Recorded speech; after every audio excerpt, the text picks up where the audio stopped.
Hello friends, movies all অ্যাবাউটে আপনাদের স্বাগত। Akshay Kumar tiger Shroff অভিনীত বড়ে মিয়াঁ ছোটে মিয়াঁ মুভির নতুন গান ওয়ালা হাবিবি ড্রপ করা হয়েছে। এই গানটা নিয়ে যে ঠিক কী বলবো বুঝে পাচ্ছি না, এত বিরক্তিকর লেগেছে গানটা। একটু অ্যারাবিক স্টাইলে গানটা রাখার চেষ্টা করা হয়েছে, কিন্তু সত্যি কি সেটা হয়েছে? প্রথম দুটো লাইন অ্যারাবিক স্টাইল আর বাকি পুরো গানটা ঘেটে ঘ।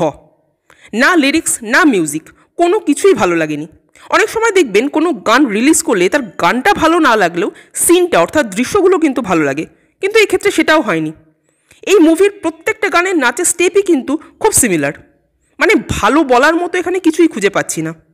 বড়ে মিয়াঁ ছোটে মিয়াঁর তরফ থেকে একের পর এক গান রিলিজ হয়ে চলেছে, অথচ প্রত্যেকটা গান অতীব জঘন্য হচ্ছে।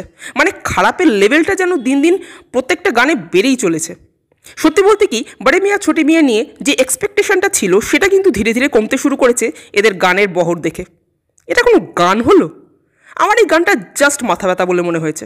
আপনারা যারা গানটা শুনেছেন তাদের কতটা মাথা ব্যথা লেগেছে কমেন্ট করে জানাবেন। আর আমাদের ভিডিও ভালো লেগে থাকলে প্লিজ লাইক শেয়ার ও সাবস্ক্রাইব করতে ভুলবেন না। থ্যাংক ইউ।